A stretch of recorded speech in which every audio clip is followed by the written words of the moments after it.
Bien, el día de hoy vamos a desarrollar el tema de afectividad y emociones.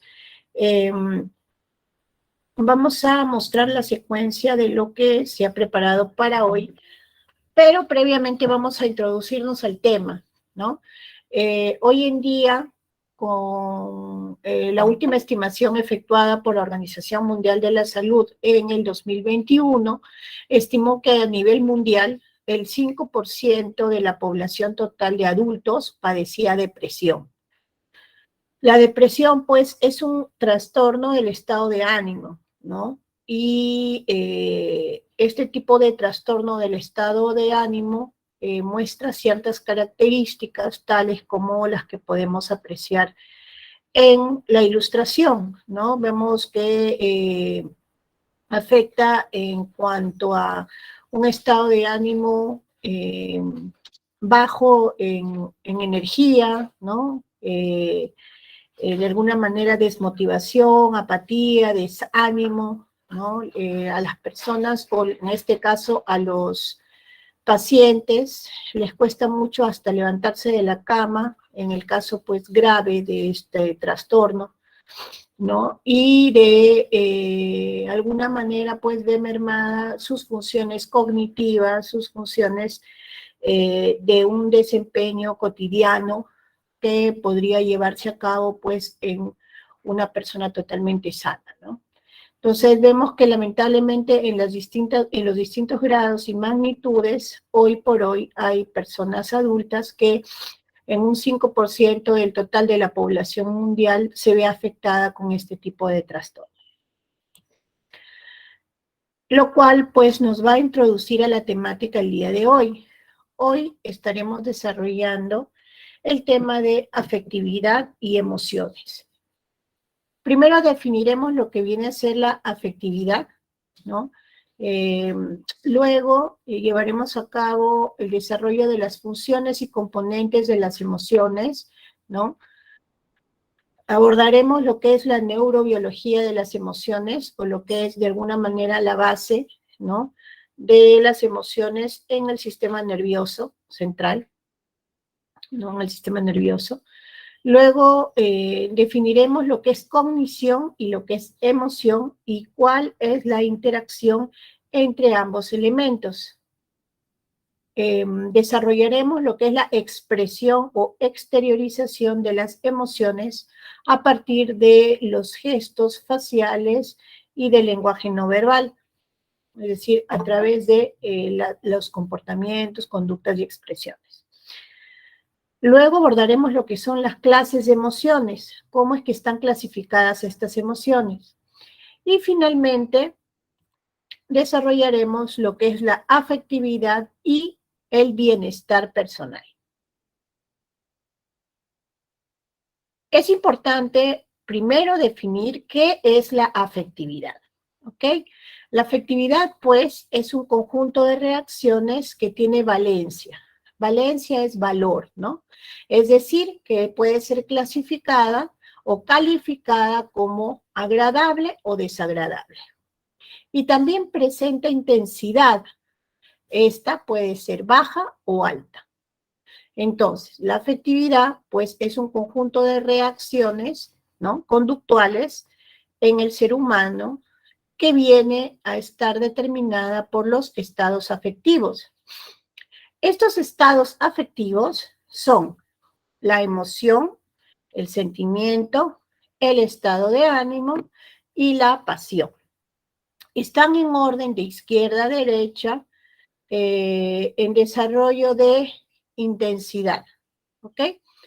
La emoción, por ejemplo, es una respuesta, ¿no?, automática, repentina, intensa y de corta duración, produciendo reacciones fisiológicas específicas. El sentimiento, en cambio, es más estable, no es repentino, sin embargo, es poco intenso, pero muy duradero. Y prima el componente subjetivo, mientras que la emoción, la respuesta es inmediata de corte fisiológica. El sentimiento, pues, sí tiene un componente subjetivo porque hay una interpretación y interviene pues el nivel de pensamiento y razonamiento. Luego tenemos el estado de ánimo, que justamente en la introducción, cuando hablábamos del trastorno de la depresión, es un trastorno del estado anímico, ¿no? ¿Por qué? Porque el estado de ánimo de alguna manera se origina en nuestra percepción interna, ¿no? Aquello que nosotros percibimos de una manera muy particular, ¿no? Este estado de ánimo es poco intenso, pero sí duradero, ¿no? Luego tenemos lo que vendría a ser la pasión. La pasión es un estado afectivo muy intenso y de larga duración. Bien. Entonces, vamos a ver a continuación unos videos que nos van a definir claramente lo que hemos venido explicando respecto a los estados afectivos.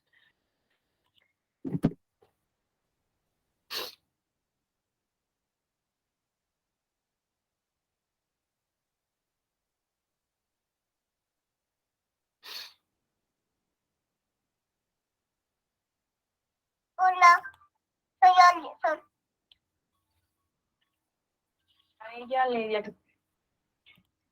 Bienvenidos a nuestra aula virtual.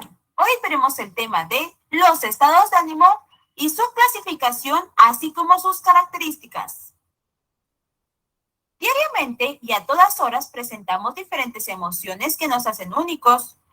Pero, ¿sabes qué son los estados de ánimo o por qué son importantes? Para poder convivir con los demás es indispensable identificar y nombrar cada una de las emociones y también reconocer nuestros estados de ánimo que sentimos diariamente, porque esto nos ayudará a relacionarnos con los demás, a sentirnos seguros y a saber reaccionar ante las situaciones que se nos presenten. Las emociones son estados afectivos que todos experimentamos. Estas tienen función adaptativa, social y motivacional. Sin embargo, la emoción es diferente a los estados de ánimo. El ánimo es un sentimiento que domina en un momento determinado y que puede aparecer de forma autónoma, aunque esto no implica que sea completamente independiente de los acontecimientos externos. A diferencia de las emociones como el miedo o la sorpresa, un estado de ánimo puede durar horas, días o hasta semanas. Para identificar entre una emoción, un estado de ánimo y un sentimiento, debemos ver su intensidad y duración. A las de mayor intensidad y menor duración las llamamos emociones. A las de menor intensidad pero mayor duración las llamamos estados de ánimo. Y a las intermedias las vamos a reconocer como sentimientos. Veamos entonces la diferencia ahora entre una emoción y un sentimiento para que no te confundas. Las emociones son temporales. Estas van y vienen. Por ejemplo, en la mañana, al despertarte temprano, puedes estar afligido. Al ir a la escuela, puedes sorprenderte por tu buen desempeño. Pero en la tarde, al ir a jugar, tal vez te hagan enojar porque alguien te hizo trampa. ¿Notaste entonces que experimentaste mínimo 3 emociones en un día? Sin embargo, los sentimientos pueden permanecer más tiempo, incluso años. Por ejemplo, cuando muere tu mascota o un ser querido, te pones triste, que es una emoción, pero en la tarde tal vez lo recuerdas y volverás a sentirte melancólico. Pero esa tristeza y aflicción va a durarte todo el tiempo de duelo hasta que lo superes. Por lo tanto, esas emociones se convertirán en un sentimiento. Entonces, en esta situación, el estado de ánimo es depresivo porque la persona manifiesta tristeza y apatía la mayor parte del tiempo. Pero recuerda que si esa tristeza dura mucho tiempo, entonces puede ser depresión. Otra diferencia es que las emociones tratan de interpretar estímulos externos. Por ejemplo, cuando te dan un regalo, presentas la emoción de la sorpresa. además de la alegría, porque sabes que dentro de esa caja con moño hay algo que te puede gustar, a diferencia de los sentimientos que tratan de explicar las emociones. Al abrir entonces tu regalo y tener tu oso de peluche, que lo tendrás por mucho tiempo mientras lo cuides, podrás jugar con él, dormir con él o tenerlo de adorno en tu cuarto. Y eso te dará felicidad, porque al verlo recordarás la emoción de la sorpresa y alegría que te dio. En esta ocasión, el estado de ánimo sería eufórico, que es un sentimiento elevado de alegría y bienestar acompañado de sentimientos de grandeza. Esto tendrá más duración. Una diferencia importante es que las emociones dependen de los 5 sentidos y pueden ser instintivas e involuntarias. Esto lo notas porque mediante la vista puedes ver a los animales ponzoñosos o peligrosos, como las víboras, y sabes que son peligrosas. Entonces, al verlas, automáticamente corres para ponerte a salvo. Aquí se aplica una de sus funciones de las emociones. Sin embargo, los sentimientos son mentales, es decir, son intrínsecos y son más conscientes. Por lo tanto, van a ser duraderos, como el amor hacia las personas. Por ejemplo, cuando tú te encuentras entonces la serpiente, tu estado de ánimo sería la ansiedad, que sería un tipo de estado de ánimo disfórico, que se caracteriza por un sentimiento desagradable, que va a ser provocado por este animal ponzoñoso. A partir de lo que hemos analizado, entonces podemos decir que los estados de ánimo se clasifican en depresivos, disfóricos, eufóricos, expansivos y eutímicos. Aquí te dejo las características de cada uno de ellos. Algunos ejemplos de estados de ánimo son feliz, sorprendido, avergonzado, triste, somnoliento, enfermo, asustado, hambriento, enojado, pensativo, aburrido o entusiasmado. Aunque no son los únicos, porque también está enamorado, depresivo, orgulloso, culpable, impaciente, celoso, esperanzado, resentido y querido, entre muchos otros más. A partir de las emociones y sentimientos van a surgir nuestros estados de ánimo que pueden durar días y horas. Entonces, es importante reconocer si estos son agradables o desagradables y saber qué los provoca. En caso de ser desagradables, saber cómo actuar ante ellos. Para animarte, en caso de encontrarte en un estado de ánimo depresivo, disfórico o eutímico, puedes hacer lo siguiente. Realizar ejercicio físico o alguna actividad que sea de tu agrado y que rompa la rutina. También cuida tu alimentación. Además, identifica el problema y busca soluciones. También puedes contarle a alguien tus problemas o angustias. Expresa lo que sientes. Tal vez alguien más pueda ayudarte. Y por último, intenta fijarte en el lado positivo de las cosas. No pienses en fracasos. Recuerda que todo tiene solución. Recuerda que los estados de ánimo, al igual que las emociones y sentimientos, son únicos porque cada persona actúa y reacciona de manera diferente ante las diferentes situaciones. Por ejemplo, algunas personas al levantarse temprano, su estado de ánimo es triste, pero otras, por levantarse también temprano, se enojan. Y ese es un estado de ánimo porque va a durarles varias horas. ¿Notaste entonces que también nuestros gestos demuestran nuestro estado de ánimo? Al igual que nuestra expresión corporal. Algunas veces no es necesario decir cómo nos encontramos para que las demás personas conozcan nuestro estado de ánimo, porque lo identifican a partir de ver nuestra cara o mediante la forma como hacemos las cosas. Aunque a veces, para comprobar el estado de ánimo de las personas, preguntamos, ¿tú cómo te sientes? Espero que te haya servido mucho este video y ahora reconozcas las diferencias.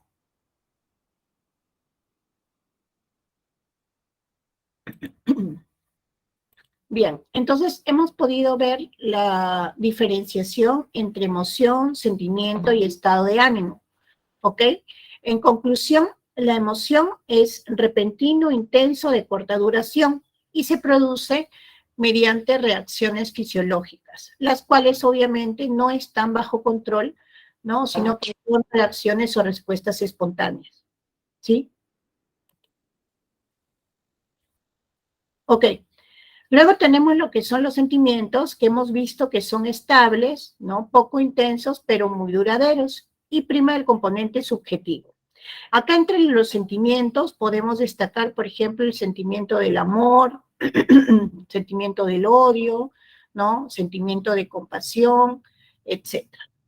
En los estados de ánimo, ¿no? Que se basan en nuestra percepción e interpretación interna, ¿no? Tenemos, por ejemplo, el estado de ánimo, como bien se mencionó en el video, ¿no? De alegría, euforia, ¿no? O por el contrario, de distimia o tristeza, ¿no? Apatía, melancolía, etc. Y finalmente la pasión, que vendría a ser muy intensa y de larga duración.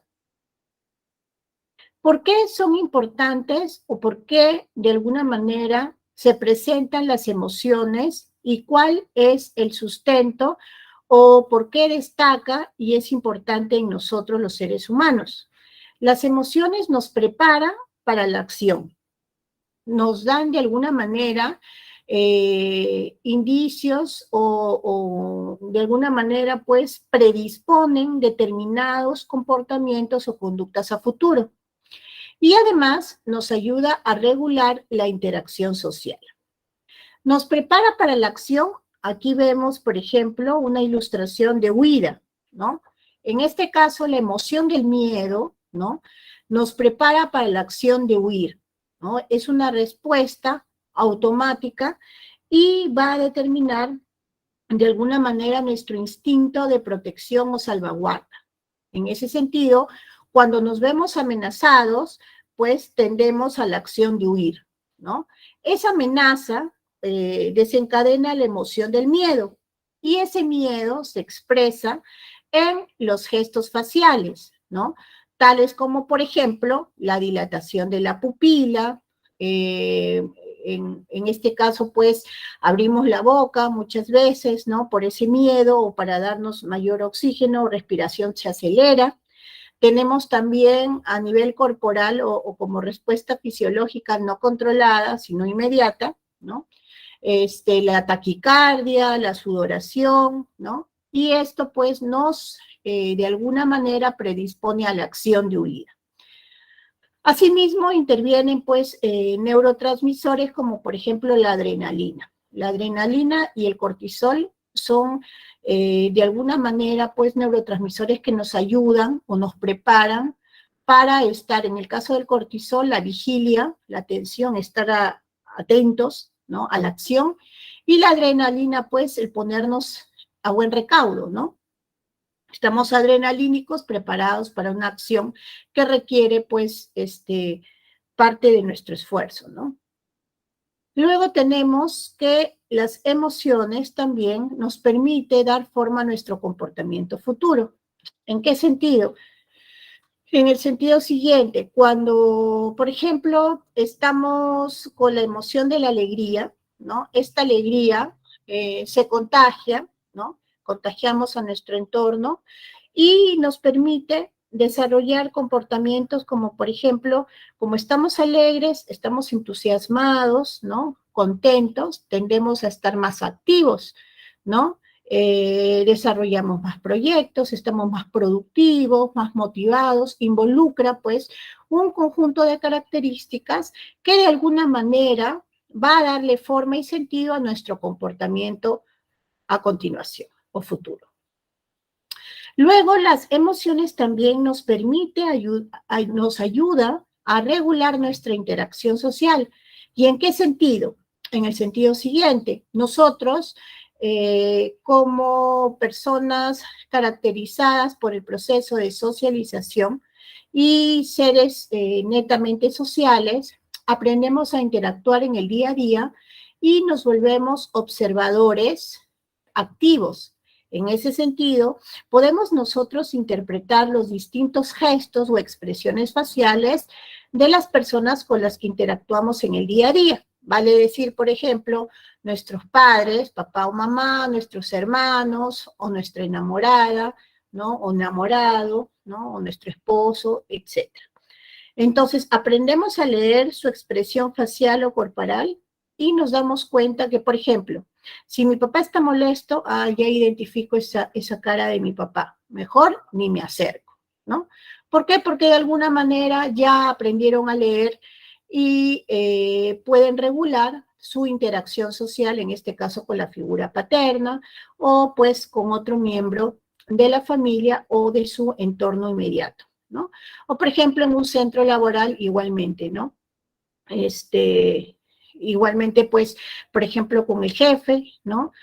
Aprenden a conocer o a leer el rostro, ¿no? Entonces dice, uy, no, mejor ni me acerco a la oficina porque lo veo contrariado, ¿no? Entonces, de alguna manera esto ayuda a regular la interacción social. En el sentido, los dos ejemplos son evitativos, porque de alguna manera ya han tenido la experiencia de que, pues, en el caso de la figura paterna, si es una persona colérica, es mejor evitarla, ¿no? En el momento de su ira, para poder, de alguna manera también, evitar algún tipo de confrontación o mal rato. Entonces, en ese sentido, nos ayudan las emociones a poder regular nuestra interacción social. Habiendo dicho esto, vamos a ver también los componentes de las emociones. Las emociones son subjetivas o cognitivas. ¿Por qué subjetivas o cognitivas? Porque van a depender de nosotros y de nuestros pensamientos. Los pensamientos son únicos, ¿no? Y de alguna manera, pues, es un lenguaje interno. Entonces aquí vemos a un estudiante preocupado, ya cansado sobre los libros, dice, no podré con el examen, ¿no? Estamos viendo que la connotación de su pensamiento es un pensamiento negativo y desde ya él se está condicionando negativamente a que no lo va a resolver. Entonces, este pensamiento involucra pues una interpretación subjetiva o una respuesta cognitiva negativa a través de un pensamiento. Luego tenemos que las emociones también despiertan conductas o comportamientos. En este caso, vemos a un niño pequeño que, en definitiva, al solo ver la imagen, estamos viendo una postura, ¿no? Corporal, sentada en el piso, ¿no? Con la cabeza agacha, los ojitos tapados, que de alguna manera nos advierten de que el niño está llorando y se encuentra triste, ¿no? Entonces estamos de alguna manera denotando, ¿no? Y leyendo corporalmente la emoción que embarga en este momento a este niño pequeño, ¿no? Asimismo, también estamos aquí denotando, pues, el grado de desmotivación y preocupación de este estudiante. Y también tenemos el componente de la emoción fisiológica. ¿Por qué fisiológica? Porque hemos visto que las emociones son respuestas inmediatas que son perceptibles a través de nuestros sentidos, de nuestros 5 sentidos que nos permiten la interconexión con nuestro medio exterior, externo. Entonces, asimismo también tenemos respuestas fisiológicas de nuestro sistema, pues, neurovegetativo, que de alguna manera nos condiciona, pues, a la sobrevivencia, ¿no? Y también vemos, pues, respuestas corporales que no son controladas, ¿no? Y que hemos mencionado hace un instante, como, por ejemplo, lo que vendría a ser el ritmo o frecuencia cardíaca, ¿no? Que puede representarse en taquicardias cuando está de por medio la emoción del miedo, ¿no? O de alguna manera, por el contrario, bradicardias cuando tampoco se siente mucho el latido cardíaco y cuando hay un proceso o un trastorno de depresión. Por otro lado, también vemos cuando hay respuestas de sistema endocrino, cuando hay una transpiración excesiva, ¿no? Por una situación o emoción de miedo, ¿no? O, por ejemplo, ante una situación de vergüenza o dificultad de exposición o de repente hablar en público o algo, hay, por ejemplo, un movimiento peristáltico estomacal involuntario, que es una manifestación de una emoción que nos embata. Entonces vemos pues que los componentes de las emociones son de 3 cortes: subjetivo, conductual y fisiológico. Habiendo dicho esto, pues vamos a desarrollar a continuación los videos que van a reforzar estos contenidos. Vamos a ver el siguiente video y me confirman, por favor, el audio.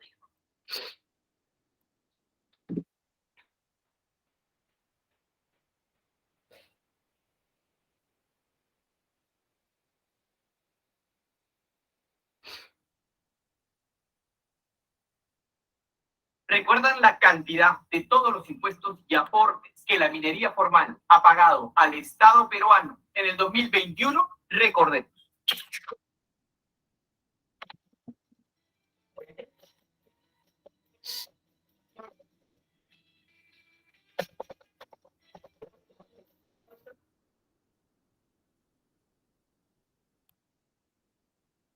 Bienvenido.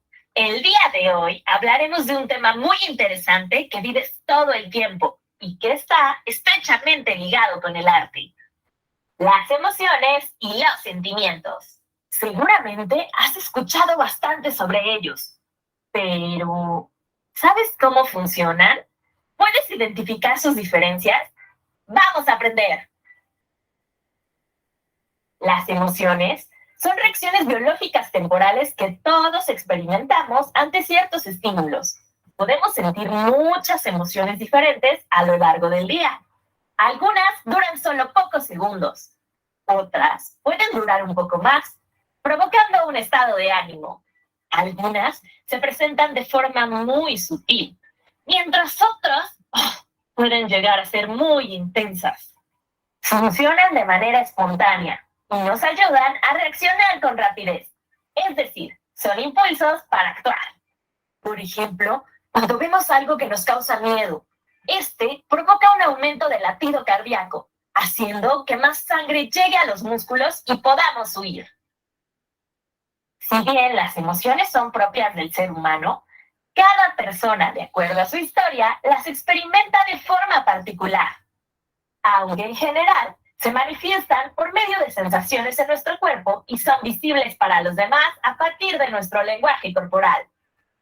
Todas las emociones son normales. Sin embargo, podemos tener emociones positivas y emociones negativas.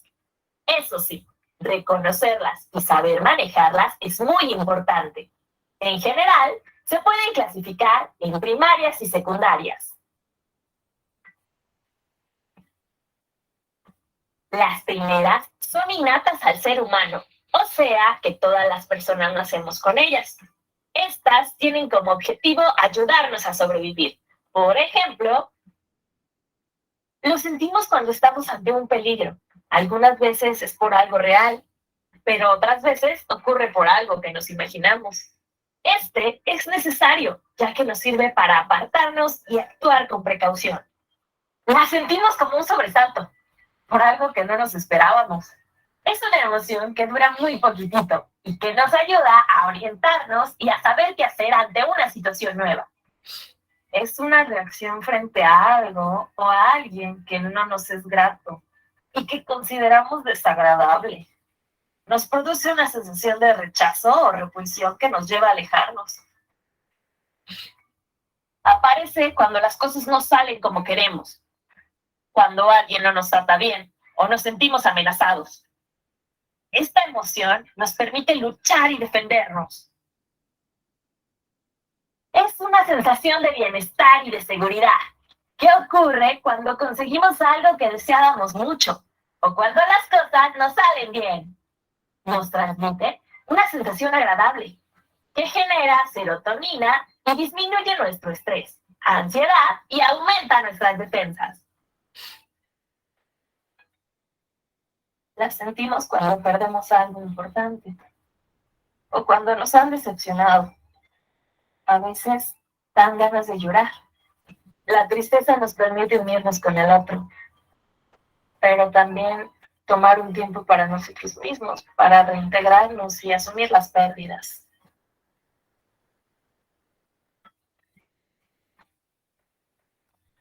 Por otra parte, existen las emociones secundarias o complejas. Estas son una combinación de las primarias y son aprendidas, o sea, que no aparecen desde que nacemos, sino que las adquirimos a través de nuestras experiencias de vida, como la socialización y el aprendizaje. A diferencia de las primarias, no presentan rasgos faciales característicos ni nos llevan a realizar acciones particulares, por lo que pueden disimularse o pasar desapercibidas. Por ejemplo, la vergüenza, la culpa, la pena, el entusiasmo, la apatía, entre otras. Además, aunque las emociones y los sentimientos estén relacionados, no son exactamente lo mismo. Los sentimientos parten de las ideas abstractas y el pensamiento dirigido de forma consciente, mientras que las emociones no. Es decir, son un estado mental afectivo que se produce como resultado de las relaciones, vivencias y experiencias con elementos externos, como otras personas, animales, situaciones o cosas. Si bien están vinculados a la dinámica cerebral e influyen en nuestro comportamiento, los sentimientos derivan o son el resultado de una emoción. Por ejemplo, el amor, el odio, la esperanza, la admiración, la envidia, la compasión, el orgullo, entre otros. En resumen, las emociones son reacciones biológicas que el cerebro procesa de forma inconsciente. Estas se manifiestan de forma física por medio de sensaciones. Podemos verlas en su mayoría a través de los gestos faciales y corporales. Son temporales y pueden ser muy intensas. De forma instintiva nos llevan a realizar acciones y preceden al sentimiento. Los sentimientos son posteriores a la emoción. Son un estado mental, por lo tanto, son abstractos. Son intangibles y no se pueden ver. Son perdurables, es decir, duran más tiempo que las emociones, y se proyectan hacia algo o a alguien externo. Para dejarlo más claro, recurramos al sentimiento más cliché y universal: el amor. Seguramente amas a tu mamá y es un sentimiento que ha vivido en ti mucho tiempo, pero es posible que en el día a día experimentes diferentes emociones. Quizá sientes alegría cuando prepara de comer lo que te gusta o te compra algo. ¿Tienes miedo cuando sabes que te va a regañar? Desagrado cuando hace algo que no te gusta. A veces puedes experimentar enojo o tristeza si las cosas no salen como tú quieres. Sin embargo, son estados pasajeros, pues al final, pese a todo, las seguirás queriendo. Sencillo, ¿no? ¿Y tú sabes reconocer tus emociones y sentimientos? Esto es todo por hoy. Si te gustó... Bien, entonces hemos podido reforzar la diferenciación entre emoción y sentimiento. Por otro lado, es importante reforzar lo que vendrían a ser las funciones de las emociones, ¿no? En el sentido de por qué son importantes, destacar su importancia y qué grado de influencia tienen las emociones en nuestra vida. Habíamos visto las semanas anteriores las influencias importantes, ¿no? Del pensamiento, el lenguaje. Pero así como el pensamiento, el lenguaje, ¿no? El nivel de inteligencia, todo lo cognitivo es importante y relevante, las emociones, los sentimientos, el estado de ánimo, va a determinar también en gran medida nuestras conductas, comportamientos en el día a día. Entonces, pues, debemos ver que las emociones juegan un papel muy importante, al igual que las demás funciones cognitivas, buscando, pues, que deba darse un equilibrio, ¿no?, entre lo cognitivo y lo emocional. Es por ello que también habíamos visto en sesiones anteriores que no solamente es importante la inteligencia racional o cognitiva, sino muy importante la inteligencia emocional. Así, por ejemplo, cuando ustedes como estudiantes se encuentran sometidos bajo elevado nivel de estrés por la presión de la alta competitividad en la pre, si de pronto ustedes estudian, tienen una buena estrategia de administración efectiva de sus tiempos, tienen sus horarios, son metódicos, disciplinados, ¿no?, y estudian en el día a día habiendo formado ya un hábito, ¿no?, pero sin embargo en el último examen, habiéndose preparado lo suficiente con las características de orden y planeamiento que acabo de mencionar, ustedes se quedan en blanco, ¿no?, y pues no responden al examen en la magnitud de lo que se habían preparado. ¿Qué ocurrió allí? Entonces, allí, por ejemplo, ocurrió un bloqueo emocional, un bloqueo en donde el nivel de ansiedad rebasó su nivel de preparación, habiendo causado un bloqueo. Entonces, allí, en el video anterior, indican algo muy importante, ¿no?, que es un tanto el mensaje de la sesión de hoy, ¿no? Es muy importante el poder identificar las emociones, sentimientos y estado de ánimo en el que me encuentro para posteriormente poder y saber administrarlo, regularlo y manejarlo de manera tal que no interfiera y por el contrario me ayude a mantener un equilibrio y un estado pues de estabilidad. Entonces vamos a reforzar a continuación estos aspectos de la relevancia e importancia de la función que desempeñan las emociones.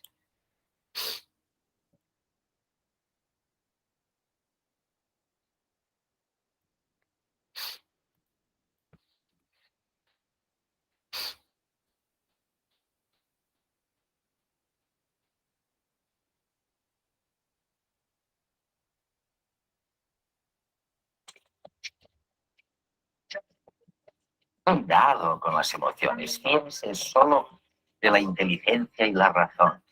Bueno, este ha sido el discurso de los últimos 2000 años. Y ahora viene la ciencia y dice, no es verdad, sin emociones no se puede ni vivir ni decidir.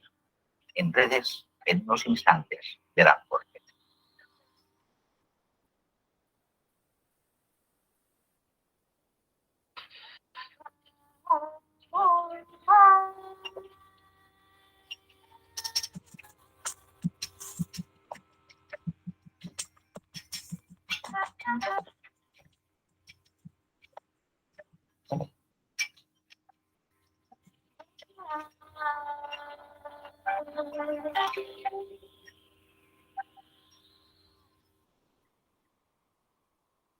Había que prohibirlas, ni hablar de ellas.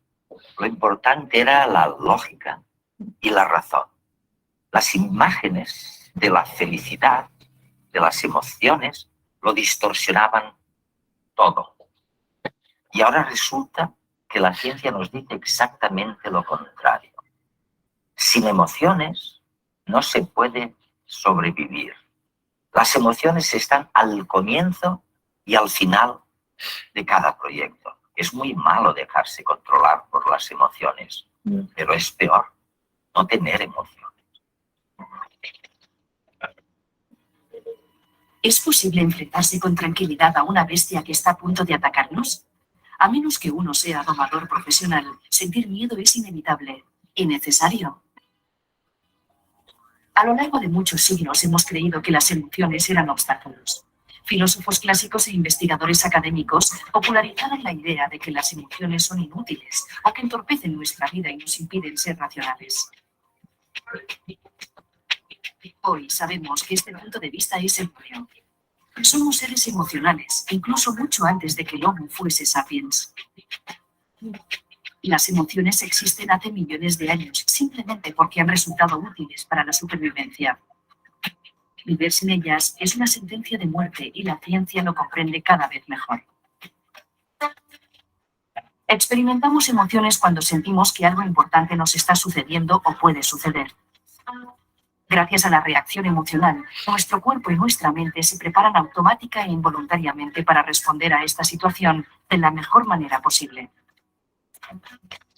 El miedo, por ejemplo, tonifica nuestros músculos para correr con más fuerza y enfoca nuestra mente solo hacia la fuente del peligro o hacia las posibles vías de escape, excluyendo todo lo demás. La alegría ante un hecho positivo nos condiciona a intentar repetir esa situación favorable en el futuro. Y la repugnancia nos impide comer alimentos en putrefacción por más que estemos famélicos, evitando así una infección.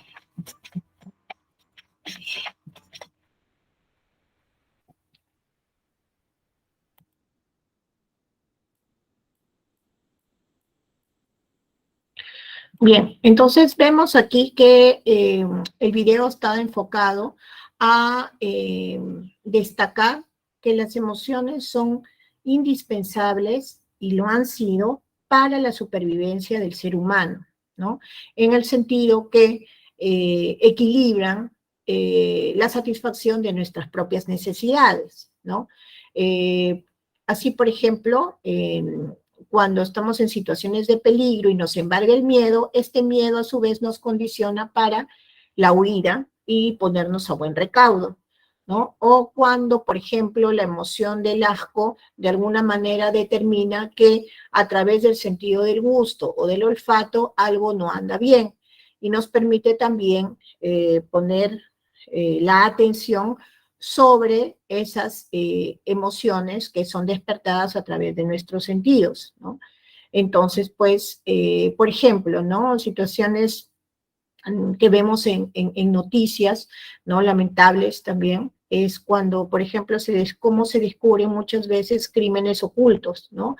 Cuando hay olores putrefactos que de alguna manera despiertan, ¿no? El interés o la atención sobre ese estímulo que pues genera asco, pero que va a ser la pista para descubrir un hecho pues negativo, como son los asesinatos, ¿no? Asesinatos encubiertos que pues no salieran a la luz si es que no es a través pues de esa emoción de desagrado que ocurre, por ejemplo, cuando un transeúnte o una persona transita cerca al lugar de los hechos, ¿no? Entonces vemos pues que las emociones cumplen un papel y un rol fundamental al respecto.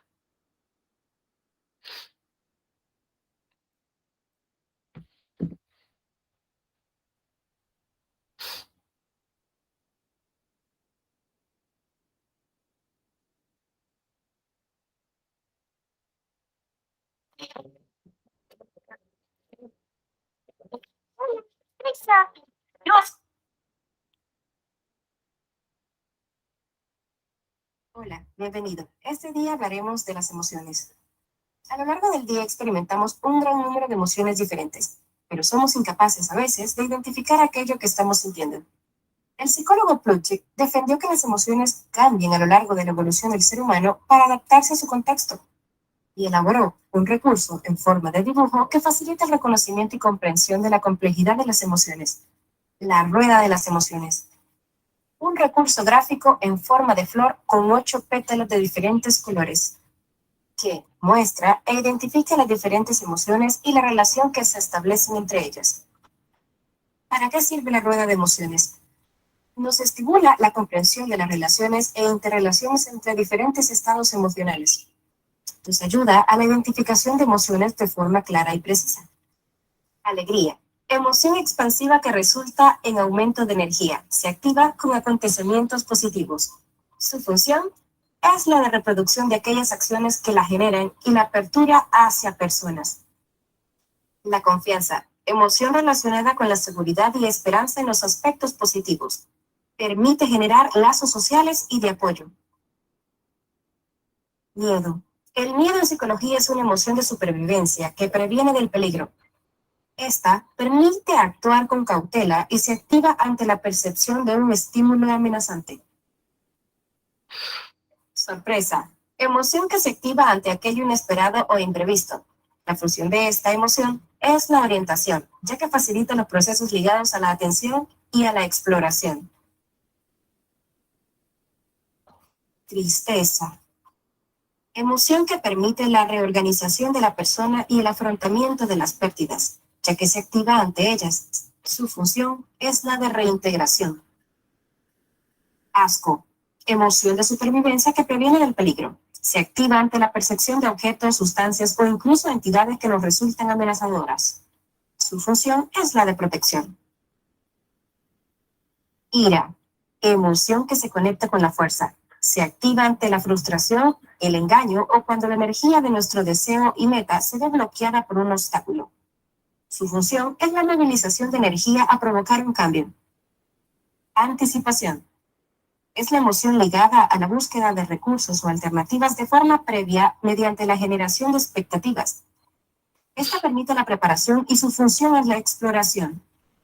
Como verás, esta teoría defiende que el mapa emocional tanto de los seres humanos como de los animales ha ido evolucionando con el objetivo de adaptarse al medio externo. Aquí te dejo un mapa con las 8 emociones básicas opuestas. Espero que este video educativo haya sido de vital importancia para ti. Nos vemos hasta la próxima.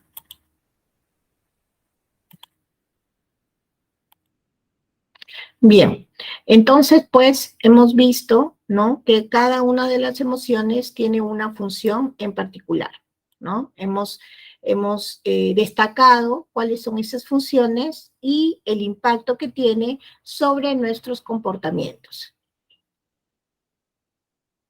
Bien, ¿hasta aquí alguna duda, inquietud o pregunta? Hemos avanzado con respecto a la definición de los estados afectivos diferenciados en 4, ¿no? Emoción, sentimiento, estado de ánimo y pasión. Hemos visto la diferenciación entre estos 4 y sus características.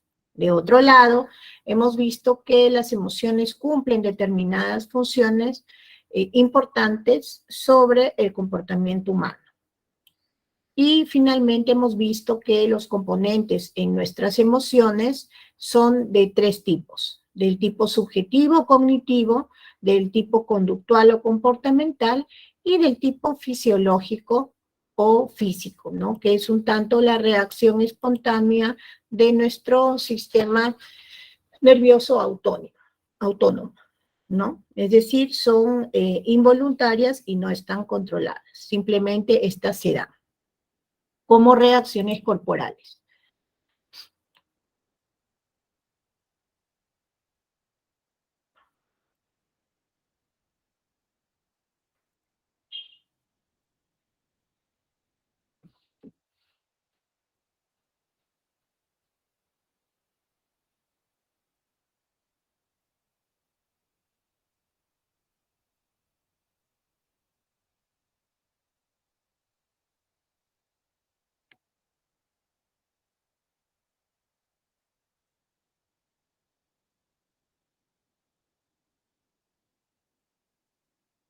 Cuando una persona tiene problemas emocionales, habitualmente experimenta las emociones como algo que le invade y le sobrepasa, por lo que le resulta muy difícil entender qué es lo que le quieren decir. Para tener una idea mejor de qué ocurre cuando se desencadena una emoción, es importante saber que tiene 3 componentes principales. Conocer mejor esos componentes puede ayudarnos a darnos una mayor sensación de control. Veamos esos 3 componentes y reflexionemos un poco acerca de ellos. Estos son el componente cognitivo, el componente comportamental y el componente fisiológico. El componente cognitivo o lo que pienso. Cuando sentimos emociones, a menudo aparecen pensamientos. Por ejemplo, alguien que siente tristeza puede tener pensamientos negativos sobre sí mismo, como soy un desastre, todo me sale mal o cosas por el estilo. ¿Qué crees que pensaría alguien que está alegre? ¿Y alguien que tiene miedo? Desde luego, cosas muy diferentes entre sí. Y es que cada emoción se asocia a determinados tipos de pensamiento. El componente comportamental o lo que hago. Son las acciones, las conductas que la persona hace o tiene el impulso de hacer cuando siente una emoción, a menudo sin pensarlo siquiera, como si el cuerpo supiera lo que tiene que hacer. Estas son a las que hemos llamado conductas impulsadas o dirigidas por las emociones. Las CIDES. Una persona que siente miedo huirá o se esconderá, o incluso atacará para evitar las consecuencias de lo que teme. ¿Qué crees que haría una persona que tenga un enfado intenso? ¿Y una persona que siente vergüenza? Es importante reconocer las CIDES. El componente fisiológico o lo que siento. Es la vivencia visceral de las emociones, lo que sentimos por dentro. El corazón acelerado, la respiración alterada, el sudor o la tensión muscular son algunas de las sensaciones que nos generan las emociones. Una persona ansiosa se sentirá con un nudo en el estómago y notará que le sudan las manos. Una persona triste puede notar pesadez en brazos y piernas. ¿Qué crees que siente una persona que siente pánico? ¿Y una persona que está muy alegre? En ocasiones, algunas sensaciones pueden ser parecidas en emociones que pueden ser opuestas, pero sin embargo, la vivencia que tenemos de ellas es muy diferente. Todas las experiencias emocionales tienen esos tres componentes que podremos detectar con mayor o menor facilidad. Es importante ejercitarse para poder reconocerlos, porque eso nos ayudará a identificar mejor nuestras emociones. Si aprendemos a reconocer esos tres componentes, también estaremos en una mejor posición para regular nuestras experiencias emocionales.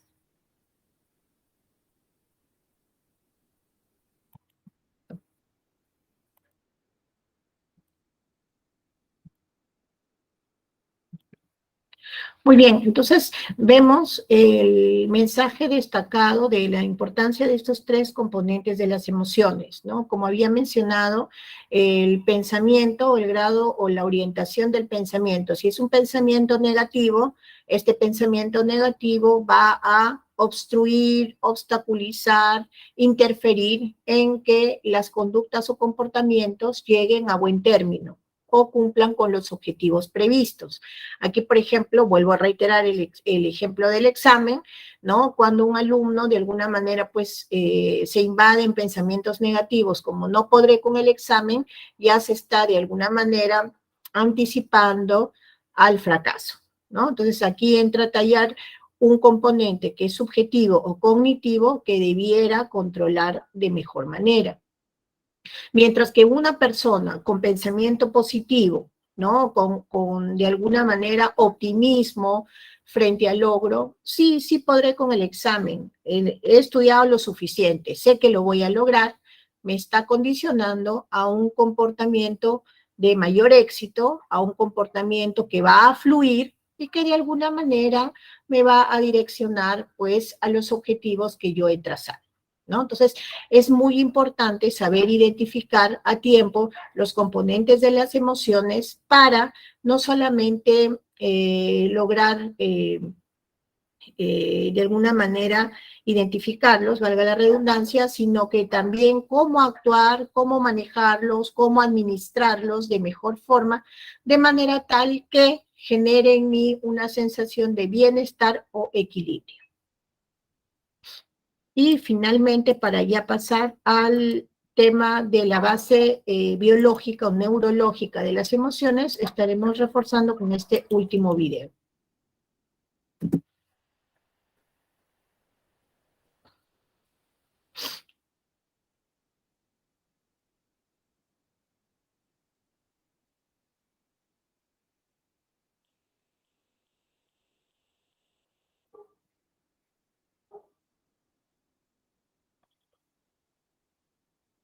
Hola, ¿alguna vez os habéis preguntado si cada vez que tengo ganas de reír o de llorar? La alegría y la tristeza son emociones y existen muchas más que experimentamos en distintas situaciones. Todas ellas aparecen por algún motivo y es que tienen una misión muy importante que cumplir con nosotras las personas. ¿Queréis conocerla? Bueno, pues aquí os presento alegría. Saludad todos y todas a alegría. Alegría nos ayuda a formar lazos de cariño con la familia, con los amigos y nos ayuda a ponernos en el lugar de los demás en algunos momentos. Además, nos hace disfrutar de las cosas que nos pasan en el día a día. Cuando alegría viene a visitarnos, nos sentimos así.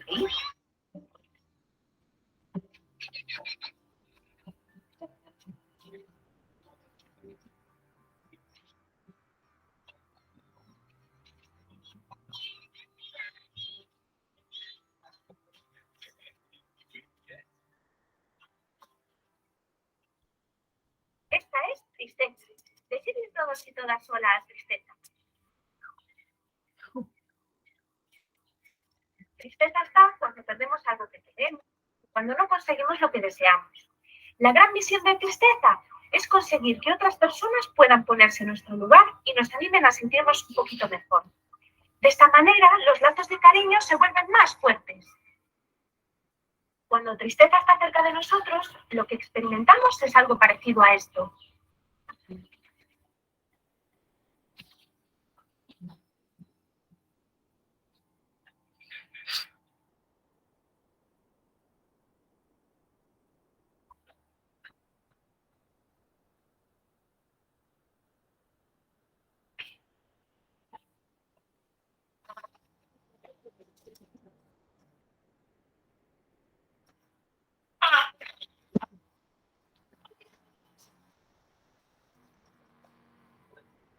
Este de aquí es Ira. Saludad todos y todas a Ira.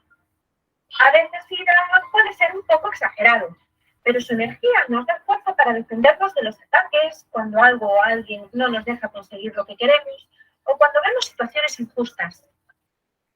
Mirad lo que ocurre cuando sentimos a Ira. Esas tenemos, abuelete, sin postre, claro, vamos a cenar cuando tú te ganas esto.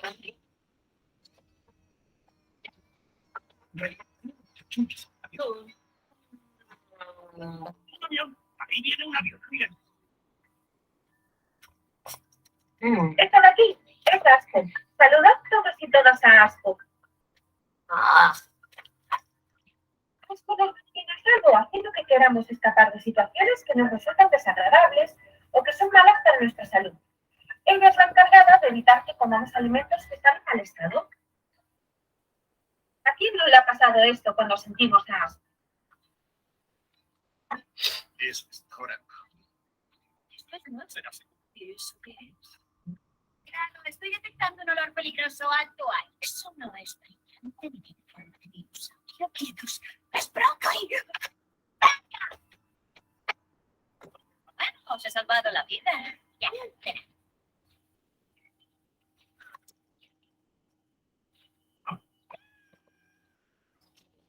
Ya solo me queda presentaros a Miedo. Decidle hola a Miedo. A pesar de que a veces se pone un poco nervioso, la misión de Miedo es hacer que queramos escapar cuando estamos en situación de peligro. ¿Alguna vez os ha pasado algo parecido a esto cuando Miedo está con vosotros?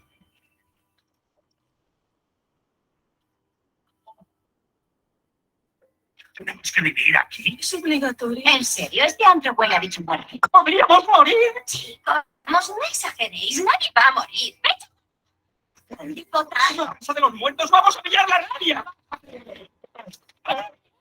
Todo el viaje papá ha dicho que no es capaz.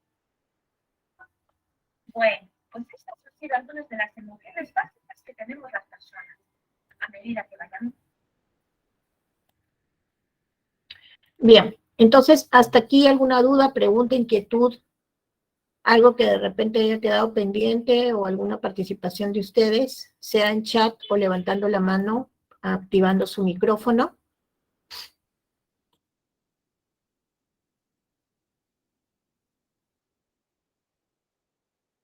Bien, entonces continuaremos.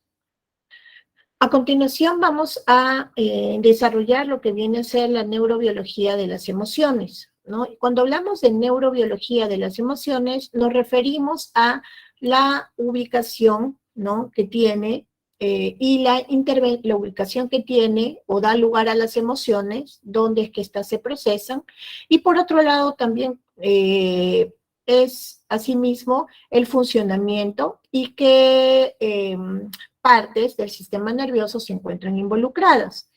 En este caso, por ejemplo, tenemos las siguientes características. Tenemos el córtex prefrontal, ¿no?, que habíamos visto se encarga de la evaluación cognitiva. Es decir, en el córtex prefrontal nosotros hacemos la evaluación de nuestras emociones. Es decir, es aquí donde nosotros podemos regular nuestros comportamientos ligados a determinadas emociones o sentimientos, ¿no? Aquí es en el córtex prefrontal donde se da la autorregulación emocional. Luego tenemos en el sistema límbico, ¿no?, específicamente a nivel del hipotálamo, el control del sistema nervioso autónomo y la activación fisiológica. Quiere decir que al nivel del hipotálamo, que está ubicado aquí, es donde se administran específicamente las emociones básicas, porque son respuestas automáticas y de corte fisiológico, donde no interviene para nada la evaluación cognitiva. Si nosotros hablamos del córtex prefrontal con respecto a evaluación cognitiva, nosotros vamos a abocarnos a nuestros recuerdos, a nuestras experiencias pasadas y por tanto ya estaríamos involucrando y tratando no de las emociones, sino de los sentimientos. Mientras que en el hipotálamo sí se dan el tema de las emociones, puesto que son más automáticas e inmediatas, sin la intervención de un razonamiento previo. Son básicamente instintivas. Luego tenemos en el hipocampo, ¿no?, que es el responsable de la formación de la memoria, ¿no? El hipocampo, que está ubicado aquí exactamente, ¿no?, es en donde nosotros albergamos las distintas experiencias emocionales o las distintas experiencias afectivas o sentimentales para poder de alguna manera en lo posterior y sucesivo regular nuestras siguientes experiencias o vivencias. ¿Qué quiero decir con esto? Que, por ejemplo, ante una situación sentimental donde involucraron, por ejemplo, situaciones de violencia o fue una relación sentimental tóxica, ¿no? Esa experiencia yo la albergo en mi memoria para que en lo sucesivo, como experiencia y vivencia personal, no vuelva a repetirla, porque ya en lo sucesivo, habiendo experimentado una situación afectivo-emocional de relación de pareja, yo voy a querer que en lo sucesivo, pues, sea no tóxica, sino que sea una relación que me genere bienestar y equilibrio. Entonces, a nivel del hipocampo, yo albergo justamente mis recuerdos de corte afectivo y sentimental. Finalmente tenemos la amígdala cerebral. En la amígdala cerebral se sitúan las vivencias y recuerdos emocionales. En el hipocampo yo hago la formación de memoria, es decir, aquí yo decido si almaceno o no almaceno, ¿no? Y formo posteriormente mis recuerdos en los que sí las vivencias y aquello que ha sido significativo en nuestra vida se encuentra en la amígdala cerebral, ¿no?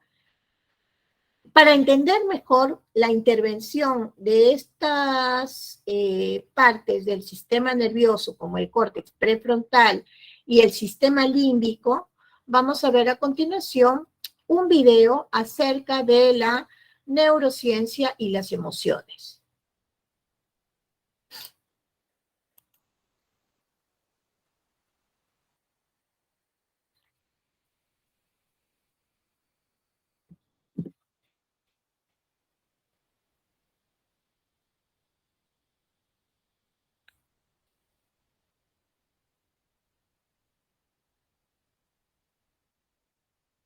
En esta cápsula educativa abordaremos el tema de la neurociencia y la emoción. pero primero explicaremos la definición de estos dos conceptos para tener una visión más global sobre la temática. Entendemos por neurociencia al conjunto de disciplinas científicas que estudian el sistema nervioso, con el fin de acercarse a la comprensión de los mecanismos que regulan el control de las reacciones nerviosas y del comportamiento del cerebro. Los avances en neurociencia han permitido comprender cómo funciona el cerebro y ver el importante papel que la curiosidad, y especialmente las emociones, tienen en la adquisición de nuevos conocimientos. En la actualidad, se ha demostrado científicamente que, ya sea en las aulas o en la vida, no se consigue un conocimiento al memorizar, ni al repetirlo una y otra vez, sino al hacer, experimentar y sobre todo emocionar. Las emociones, el aprendizaje y la memoria están estrechamente relacionadas. Pero, ¿qué son las emociones? Las emociones son reacciones psicofisiológicas que representan modos de adaptación de un individuo cuando percibe un objeto, persona, lugar, suceso o recuerdo importante. Las emociones definen nuestro estado de ánimo, lo cual resulta crucial comprender al momento de adentrarnos en el proceso de enseñanza-aprendizaje. Entre las emociones básicas podemos encontrar alegría, ira, miedo, tristeza y asco.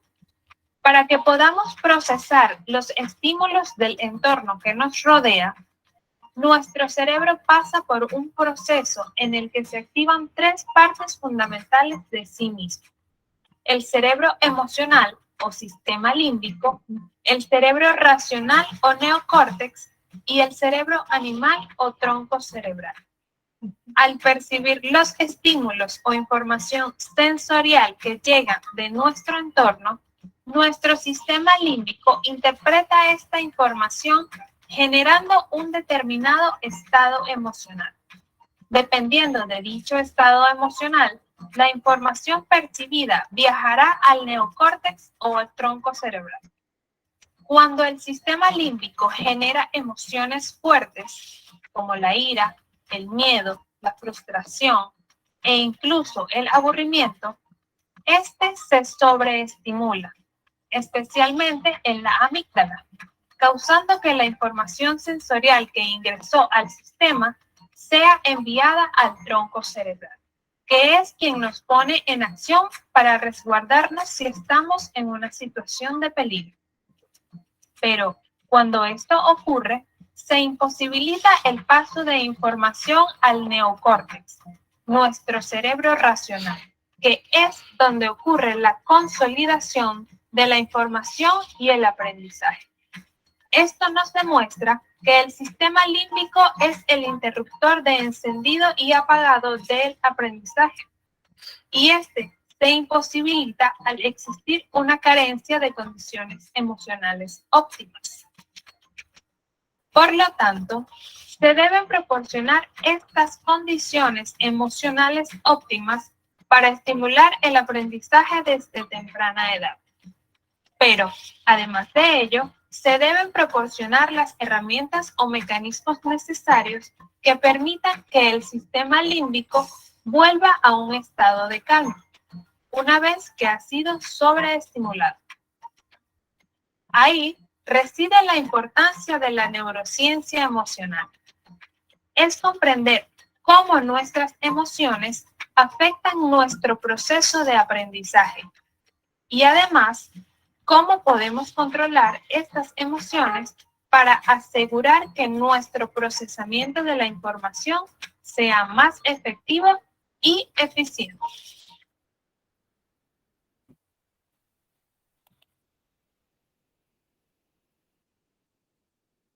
Bien, entonces pues hemos visto con claridad la relación que tiene la base neurológica, ¿no?, de las emociones, ¿no? Vemos, pues, nuevamente que en el córtex prefrontal se da la evaluación cognitiva, ¿no? Es donde de alguna manera se puede regular, ¿no?, el comportamiento como reacción emocional, ¿no?, a lo que percibimos, ¿no? En cambio, a nivel del hipotálamo, ¿no?, son respuestas autónomas, ¿no?, automáticas de las emociones.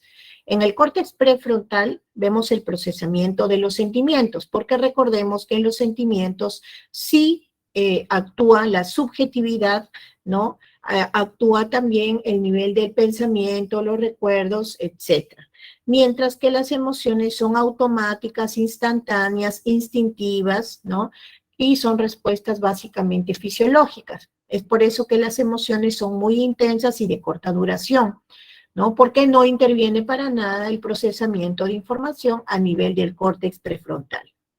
Luego vemos cómo a nivel del hipocampo nosotros generamos, si es que vamos a formar recuerdos o no, a partir de las experiencias emocionales que tenemos, y en la amígdala cerebral sí van a albergarse definitivamente todas aquellas vivencias y recuerdos emocionales que mencioné que van a servir como precedentes para futuras experiencias y saber cómo actuar, ¿no?, de acuerdo a cada vivencia personal. Hasta acá, ¿alguna duda, pregunta, inquietud, de pronto algo que no quedó muy claro? Ok. Bien. Entonces vamos a pasar a lo que vendría a ser las distintas teorías que han postulado los neuropsicólogos respecto a cognición y emoción, ¿no? En este caso vemos la teoría de Schachter, que era pues un psicólogo alemán, que postuló lo siguiente, ¿no? Él mencionaba que su principio general acerca de la cognición y la emoción y cómo ambas interactúan radicaba en lo siguiente. En principio se presenta el estímulo externo o interno, ¿no? Se da una valoración cognitiva, es decir, una interpretación subjetiva, y finalmente se exteriorizaba la emoción. Esto bajo el principio y teoría de Schachter, ¿no? Acá tenemos un ejemplo práctico, ¿no? El estímulo que genera la activación es un perro de apariencia hostil, ¿no? Que ante este estímulo va a generar una valoración cognitiva. Esta valoración cognitiva se da a nivel del pensamiento. Entonces, ocurre que la persona interpreta, me va a morder, ¿no? Me va a morder. Y genera, a su vez, una valoración fisiológica. Tanto la valoración fisiológica como cognitiva, según Schachter, se dan a la par, ¿no? En el sentido que la valoración fisiológica es simplemente la sensación corporal que está presentando ante el estímulo que vendría a ser un elemento de riesgo, ¿no? Como un perro. Y en este caso, la valoración fisiológica, vemos acá que se está cogiendo el pecho porque automáticamente el sistema neurovegetativo autónomo está generando una respuesta de taquicardia, sudoración, ¿no? Que ya es una indicación, al igual que un pensamiento de me va a morder, ambas en paralelo van a generar la emoción del miedo. Y por tanto, una vez identificada la emoción del miedo, va a generar la huida, la acción y el comportamiento final. Entonces, según Schachter, lo que mencionaba era lo siguiente: se presenta el estímulo que va a generar una valoración cognitiva que se da en paralelo a la par de la sensación fisiológica. Y esta interpretación va a generar la emoción, ¿no? La emoción que en este caso es el miedo y por tanto finalmente se va a dar la conducta o comportamiento de huida. Entonces, Schachter relacionó de manera directa la cognición con la emoción. Luego tenemos la teoría de Lazarus. Lazarus, a diferencia de Schachter, mencionaba lo siguiente: si bien se da inicialmente el estímulo y finalmente la emoción, que en eso coincidía con Schachter, ¿no? Hay un proceso intermedio que difiere entre la teoría de Schachter y la teoría de Lazarus. ¿Cuál es? En el caso de la teoría de Lazarus, por ejemplo, se da el estímulo exterior, ¿no? Se da una evaluación primaria, pero también una evaluación secundaria. Él habla de dos procesos intermedios antes de que se suscite la emoción. ¿Cuáles son esos procesos intermedios? Aquí, con un ejemplo práctico. El estímulo es el examen de manejo, el famoso examen práctico de manejo, ¿no? Este examen de manejo en la señorita va a generar un proceso intermedio en donde va a haber dos tipos de evaluación. La evaluación primaria es ¿qué tan difícil será para mí este examen? ¿No? ¿Qué tan difícil? Aquí está la ansiedad propia, ¿no? De, frente a un examen, algo nuevo, algo que va a generar, pues, una situación de aprobación o desaprobación, ¿no? Luego hago la evaluación secundaria. ¿Puedo realmente afrontar esta situación y cómo lo voy a hacer? Es decir, la primera es, la evaluación primaria es del contexto o la situación, de riesgo o amenaza. Y la segunda es la evaluación de mis propios recursos personales de afrontamiento, en cómo lo voy a hacer, qué es lo que yo haré, qué estrategia tomaré y cómo lo voy a afrontar. Entonces, finalmente me genera una emoción. Entonces, vamos a hacer el mismo ejemplo con dos perspectivas distintas. El examen práctico de conducir y una señorita a continuación. En el primer caso, el examen de conducir, ¿qué tan difícil será para mí el examen? El examen para mí será fácil, puesto que he practicado tanto los estacionamientos, ya me conozco el circuito, ¿no? Yo creo que sí la voy a hacer, estoy tranquila. ¿Cómo puedo afrontar esta situación? Debo acordarme bien la ruta, ¿no? Con los estacionamientos ya he fijado los puntos, dónde es que yo tengo que girar el timón, ¿no? ¿Cuáles son los tips que me ha dado mi instructor para poder no botar los conos? Sí. Y yo creo que voy a hacerlo bien, ¿no? Entonces, esta emoción finalmente va a ser una emoción de tranquilidad, va a ser una emoción de calma, mientras que en otro contexto, otra señorita sería examen de conducir. ¿Qué tan difícil es el examen para mí? No, el examen va a estar complicado, ojalá que no me toque ser la cabeza de grupo. Las últimas veces he estado fallando y he estado tocando los conos, y ahora, ¿cómo voy a afrontar esto? Ojalá que me salga bien lo que he practicado, aunque creo que debía haber practicado más. Emoción, ansiedad, inseguridad, ¿no? Entonces vemos acá el miedo frente a el timón, ¿no? Entonces ese miedo, esa ansiedad van a interferir en que pueda llevar a cabo un comportamiento exitoso. Entonces, de alguna manera, pues, Lazarus explicaba la relación entre los estímulos externos, ¿no? La evaluación que involucra tanto del hecho como de los recursos personales y la emoción como resultado. Ahora, además de estos dos teóricos, respecto a la expresión de emociones específicamente, los dos primeros explicados, tanto Schachter como Lazarus, explicaban un tanto el proceso, ¿no? De las emociones, desde el estímulo exterior hasta la expresión de la emoción y, por tanto, comportamiento final. Mientras que la expresión de las emociones fueron estudiadas por Charles Darwin, que fue un biólogo reconocido por su teoría de la supervivencia y evolución, ¿no? Y Paul Ekman, ¿no? Ambos trataron sobre la expresión de las emociones. En el caso de Charles Darwin, mencionó que las emociones son adaptativas para preservar la especie. Lo hemos visto de manera reiterativa en cada uno de los videos que hemos podido visualizar. Pero también Charles Darwin habló acerca de la universalidad de las emociones, ¿no? Es decir, de lo común que pueden ser las emociones en su expresividad, ¿no? En la expresividad facial y la expresividad corporal.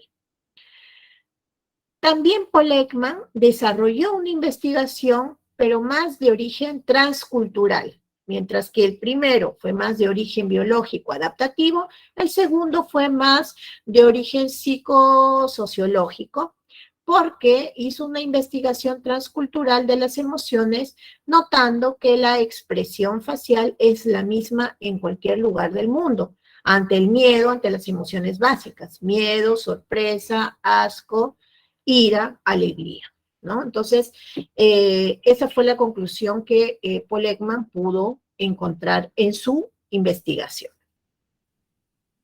Entonces, para el caso de la teoría de Lazarus, vamos a ver a continuación un video de reforzamiento para poder entender, adicionalmente al ejemplo práctico que acabo de dar, cuál fue, de alguna manera, la teoría que él desarrolló y un ejemplo práctico adicional al respecto.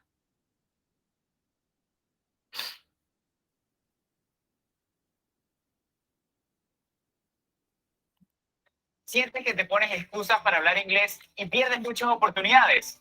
Si la respuesta es sí, en Open English tenemos un CC. Buenos días, tardes o noches, compañeros y docentes. Mi nombre es Nayarit García y les vengo a hablar. Richard Lazarus fue un importante psicólogo, profesor e investigador estadounidense que investigó el estrés y su relación con la cognición. La teoría del estrés de Richard Lazarus también fue desarrollada por Cohen y Follman, quienes elaboraron un modelo transaccional del estrés en el cual se basa su postulado. La relación entre las reacciones que expresa nuestro organismo ante la situación y nuestras cogniciones es innegable. La teoría del estrés de Richard Lazarus se centró en estudiar dicha relación y en cómo las cogniciones influyen en nuestra respuesta al estrés. Lazarus y Follman definen el concepto de estrés refiriéndose a las interrelaciones que se producen entre la persona y el contexto. El estrés se produce cuando la persona valora lo que está sucediendo como algo que supera los recursos con los que cuenta y pone en peligro su bienestar personal. La valoración que la persona hace es interna, se le llama evaluación cognitiva. De estos existen dos tipos. Está la evaluación primaria, en la cual el individuo tiende a hacerse preguntas tales como ¿qué significa para mí esta situación? O ¿cómo puede influir en mí? Según los psicólogos, las tres respuestas típicas a estas preguntas son esto no es importante, o esto es bueno, o esto es estresante. Para entender mejor la evaluación primaria, supongamos que de repente cae una lluvia torrencial que no cesa. Podrás pensar que la lluvia torrencial no es importante, ya que en ese momento no tenías planes para ir a ningún lugar. O podrías pensar que la lluvia es buena, ya que ahora no tendrás que levantarte temprano para ir a la universidad, ya que suspenderán las clases. O por el contrario, puedes ver la lluvia torrencial como algo estresante, ya que habías programado una salida con tus amigos. Si la persona considera que la situación es una fuente de estrés, se activa la evaluación secundaria. La evaluación secundaria se centra en los recursos que dispone la persona para enfrentar o no la situación. Está orientada a buscar estrategias para resolverla y pueden ser de dos tipos. Está la estrategia orientada al problema, la cual se trata de aquellos comportamientos o actos cognitivos dirigidos a gestionar o manejar la fuente generadora del estrés. Un ejemplo claro sería cuando se pincha un neumático a mitad de una vía muy solitaria. La persona puede evaluar los medios con los cuales puede resolver el problema de forma más pronta y segura. Como por ejemplo buscar herramientas en la maleta del auto para proceder a cambiar el neumático que se pinchó. Y de esta forma manipula el problema o altera el entorno para generar una solución. En este caso específico sería el cambiar el neumático. Esta estrategia orientada al problema son eficaces cuando la situación se puede cambiar, ¿sí? Los resultados de la evaluación secundaria predispondrán al individuo a desarrollar estrategias de afrontamiento.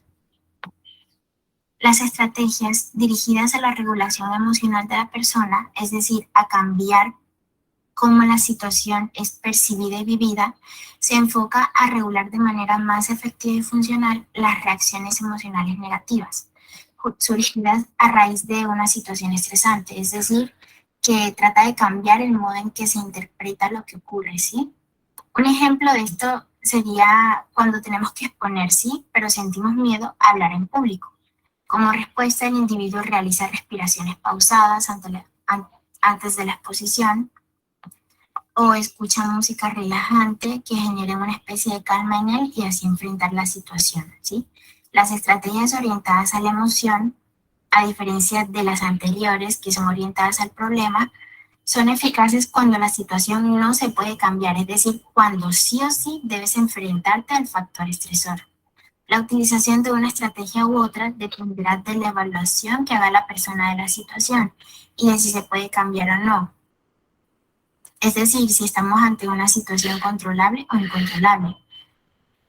Ahora bien, está el cuestionario de estrategias de afrontamiento de Richard Lazarus, llamado WCQ, destinado a evaluar dimensiones de las estrategias de afrontamiento del estrés. Cada una de estas dimensiones se agrupa en uno de los dos tipos de estrategias antes mencionadas, orientadas al problema o a la emoción. Entre las estrategias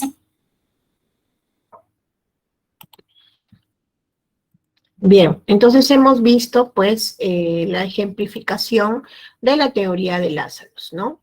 Basada básicamente en el estímulo, ¿no? La evaluación primaria, la evaluación secundaria y el desencadenamiento de la emoción para llevar a la acción o comportamiento.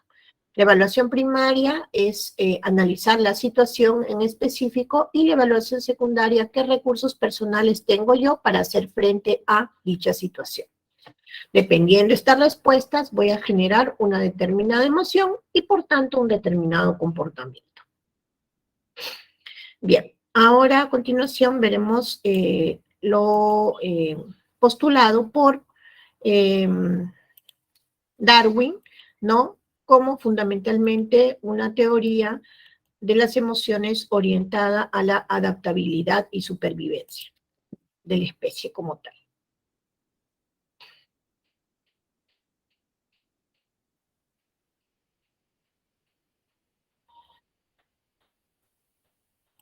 Investigaciones científicas recientes muestran un vegetal consumido diariamente que eleva los síntomas de la diabetes.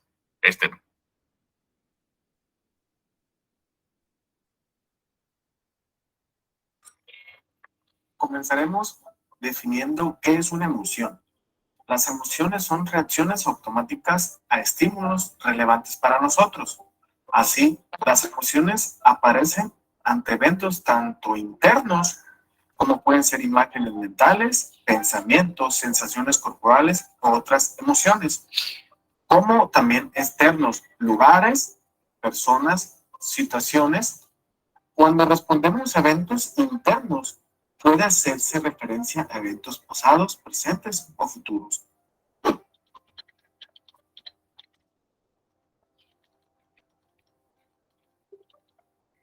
Darwin postula tres principios generalmente para tratar de explicar el origen de la mayoría de las expresiones emocionales en el hombre y los animales. Principio de los hábitos útiles asociables. Este principio enuncia que ciertas acciones complejas son útiles bajo ciertos estados mentales para satisfacer o aliviar deseos o sensaciones. Esto puede ser de forma directa o indirecta. Respecto a este principio, Darwin menciona que lo más sobresaliente es el hecho de lo poderoso que puede ser el hábito a tal grado que movimientos y acciones complejas sean con el paso del tiempo se realicen de forma reflejada. Un acto voluntario que cumple con una función se da en una etapa temprana y su repetición constantemente cae bajo la fuerza de un hábito, volviéndose una expresión involuntaria que sirve como una adecuación ante determinado contexto. Principio de la antítesis. Partiendo del primer principio, hay estados mentales directamente opuestos que tienden a producir de forma apremiante o involuntariamente ciertos movimientos de una naturaleza directamente opuesta, que además no tienen ninguna utilidad, pero son con la frecuencia altamente expresivos. Este segundo principio resulta que refuerza aún más la idea del hábito adquirido, ya que la antítesis es la única forma en la que Darwin consideró que puede existir expresiones que en apariencia no cumplen ninguna función. Los ejemplos que utilizaron para este tipo de reacciones es el perro, ante un contexto amigable, el encogimiento de hombros y la expresión figurativa. Darwin consideró también una obviedad de que estos actos heredados, si es que de una u otra forma cumplen una función, son adquiridos mediante el principio de antítesis. Principio de la acción directa del sistema nervioso. Cuando hay una fuerte excitación de los sentidos, el sistema nervioso envía fuertes impulsos en direcciones determinadas, dependiendo de la conexión sináptica y hasta cierto punto los hábitos. De igual forma, se puede dar una interrupción de este flujo, lo que tendría como consecuencia la producción de efectos fisiológicos considerados como expresivos. El tercer principio cierra el círculo argumental de Darwin al considerar aquellas expresiones de estados mentales que son el resultado de la constitución misma del sistema nervioso. Esto es, expresiones en las cuales la voluntad no interviene y no es claro que el hábito la haya forjado, o en una mínima fuerza también. Darwin considera este aspecto de algunas expresiones como especialmente oscuro y por lo mismo de la particularidad de una gran relevancia. Esto Darwin marcaba mucho la voluntad, que no cumple ninguna función en la realización de las expresiones, aunque así Darwin es cuidadoso al reconocer la posibilidad de que incluso los actos reflejos pudieran haber sido afectados por el poder misterioso de la voluntad. Finalmente, Darwin concluye que el uso del lenguaje que apela a lo voluntario, lo consciente y lo intencional. Darwin observa que es truculento el uso de este tipo de conceptos al referirse a las expresiones, ya que es poco obvio en qué momento se puede hablar de una expresión como un acto voluntario y cuándo como un acto por hábito, o cuándo un acto reflejo, ya que incluso en ocasiones esto puede parecerse que se da en contra de la misma voluntad. Finalmente, Darwin apela a lo que considera es el punto central de la teoría de las expresiones de las emociones, que es la expresión de las emociones cumplen una función vital. Las expresiones emocionales cumplen funciones comunicativas y adaptativas necesarias para la vida de nuestra especie. De igual forma, remarca la idea de que independientemente del origen de las emociones, su expresión determina su nivel de intensidad. Esto es, que una emoción se debe reducir si su expresión es limitada, mientras que aumenta en intensidad si se permite que la expresión se dé por un completo.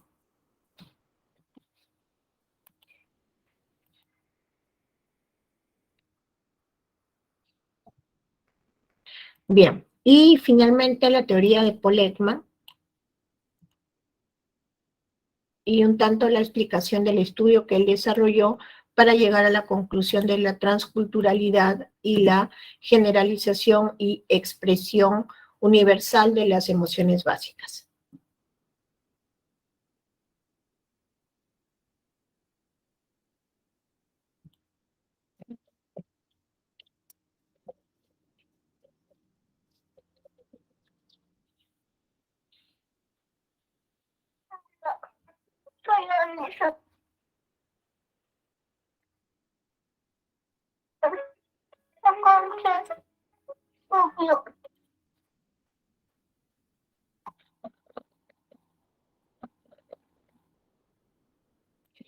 Paul Ekman es un psicólogo pionero en el estudio de las emociones y las expresiones faciales. En el año 1968, este psicólogo estadounidense viaja a Papúa, en Nueva Guinea, para estudiar las expresiones faciales de los miembros de la tribu Fori. Allí descubre que a pesar de que esta tribu se encuentra apartada de la civilización, no tienen problemas en identificar las emociones y las expresiones faciales de personas de otras culturas. Ekman demostró con su investigación que algunas de las expresiones faciales de las emociones son universales, porque se dan de forma semejante en todas las culturas. Es decir, no dependen de la cultura en la que se encuentren los individuos. Así, en 1972, Ekman define 6 emociones básicas humanas universales. Reconocer y comprender estas 6 expresiones emocionales, que son idénticas en todos los seres humanos, puede serte muy útil para mejorar tu inteligencia emocional. ¿Te animas a descubrirlas? Número 1. Alegría. Es un estado emocional agradable, que abarca sentimientos desde la satisfacción hasta la euforia. Se produce cuando has alcanzado una meta o te ha sucedido algo que es beneficioso para ti. Al experimentar alegría, las mejillas se elevan y aparecen arrugas en las comisuras externas de los ojos. Número 2. Tristeza. Se caracteriza por un decaimiento del estado de ánimo. Sentir esta emoción te está diciendo que has perdido algo importante o que tus necesidades de amor y afecto no están siendo atendidas. Por otra parte, la tristeza busca apoyo social, ya que constituye una llamada de auxilio a los familiares y amigos. Según Ekman, en la expresión facial de la tristeza descienden los párpados superiores y los extremos de los labios. Número 3. Miedo. Se trata de una emoción cuya función es adaptativa. Es muy importante para sobrevivir, porque aparece cuando percibimos una amenaza, desencadenando una respuesta de lucha o huida. Es decir, el miedo tiene la función de protegernos. En la expresión facial del miedo, tanto las cejas como los párpados superiores se elevan, los labios se retraen y se tensan los párpados inferiores. Cuando sentimos miedo, se va a producir un aumento tanto de la frecuencia cardíaca como de la respiratoria. Número 4. Ira. Este estado emocional surge cuando una persona es sometida a situaciones que le provocan frustración o molestia. Además de tensión, genera respuestas agresivas. Al enfadarse, las cejas se acercan y descienden, mientras que los labios se aprietan. Aparece además un brillo en la mirada.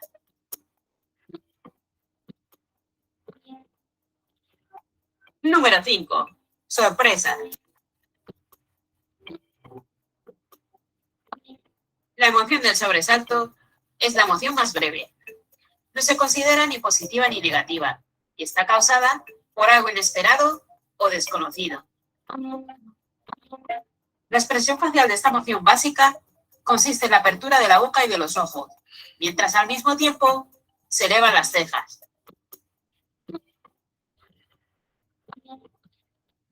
Número 6. Asco.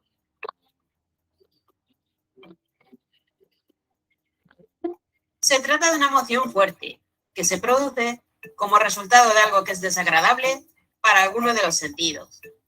Al igual que el miedo, tiene una función adaptativa, la de generar rechazo. Y es que el asco te dice que aquello que estás experimentando es malo para ti. Arrugar la nariz, levantar el labio superior y estrechar los ojos expresan esta emoción. ¿Y tú qué opinas al respecto? No te olvides de comentar debajo de este vídeo.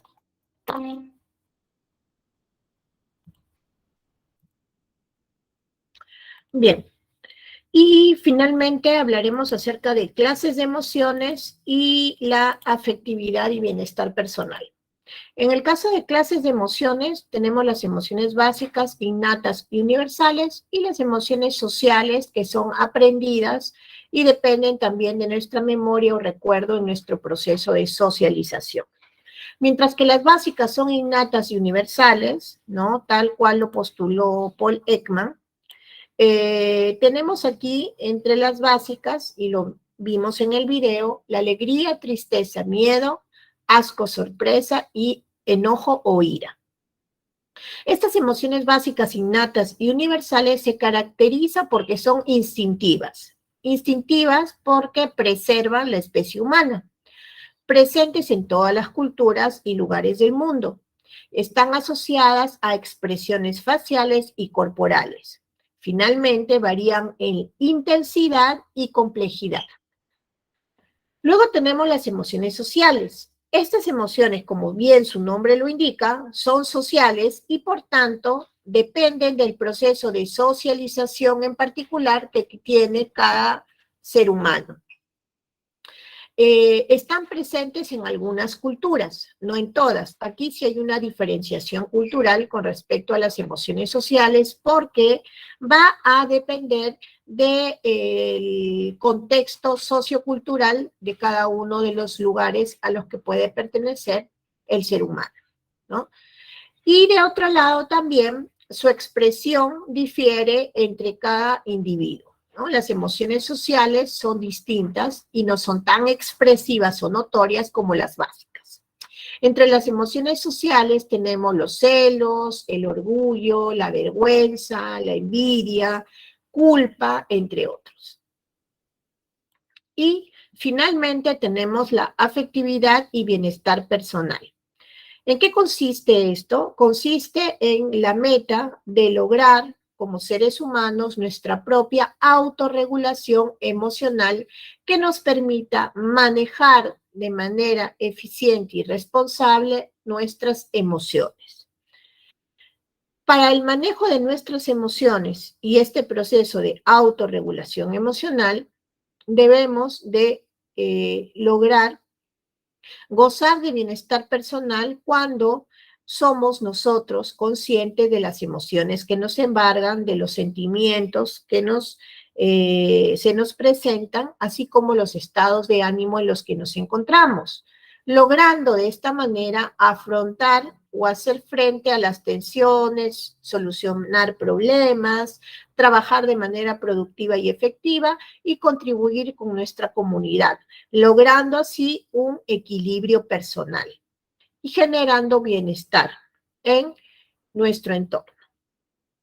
Así tenemos pues que un buen proceso de autorregulación emocional y un eficiente manejo de emociones nos va a permitir lograr de manera satisfactoria un proceso de adaptabilidad a nuestro entorno, un proceso de adaptación, ¿no? Adecuado.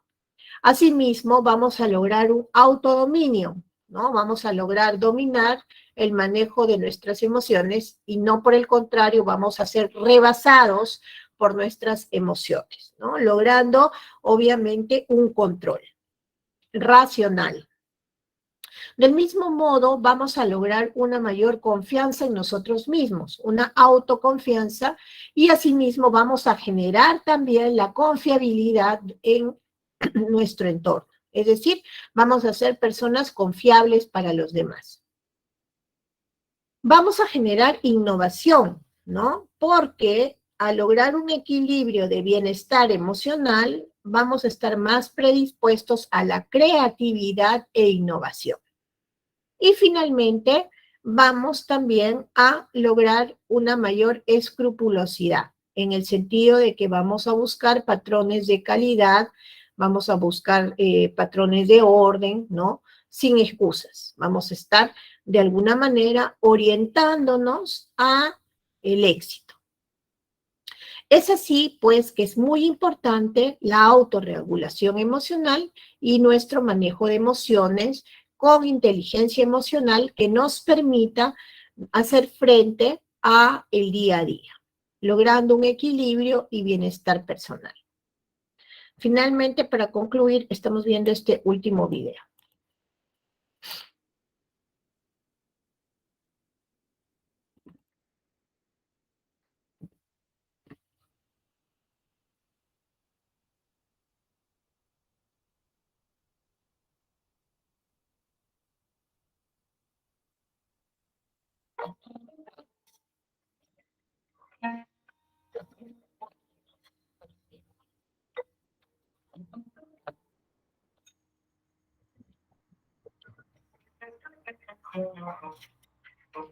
Las personas exitosas tienen sólidas habilidades de autorregulación. Las usan diariamente. Estas habilidades les ayudan a dirigir, mantener y cambiar conscientemente su atención cuando es necesario. Les ayudan a monitorear y manejar sus pensamientos, comportamientos y emociones en este complicado mundo. 3 de las habilidades de autorregulación conocidas como habilidades de función ejecutiva son cognitivas. Se utilizan para monitorear y manejar la atención, los pensamientos y el comportamiento. La 4ª habilidad de autorregulación es la capacidad de monitorear y manejar las emociones. Estas habilidades no son innatas, pero se pueden enseñar. Y dependemos de ellas todos los días, sobre todo cuando las cosas se complican. Al igual que los adultos, cuando los estudiantes están molestos o enojados, les es difícil usar sus habilidades de función ejecutiva, ya que sus emociones asumen el control. Esto también puede hacer que les sea difícil escuchar, recordar las reglas y mantenerse enfocados en el aprendizaje. Así que aprender a monitorear y manejar las emociones permite a los estudiantes reconocer sus sentimientos fuertes y usar estrategias para calmarse. Entonces, pueden usar sus habilidades de función ejecutiva de nuevo. La investigación muestra que los estudiantes con fuertes habilidades de autorregulación rinden mejor académicamente y es menos probable que actúen de forma impulsiva o agresiva o se aíslen. Y es más probable que se lleven bien con los demás y tengan fuertes habilidades sociales. Los estudiantes con pobres habilidades de autorregulación pueden tener problemas emocionales, de conducta y académicos, y son más propensos a ser expulsados de la escuela, incluso desde el preescolar. Cuando los estudiantes aprenden y practican las habilidades de autorregulación, pueden aumentar su rendimiento académico, competencia social y crecimiento positivo durante toda su vida.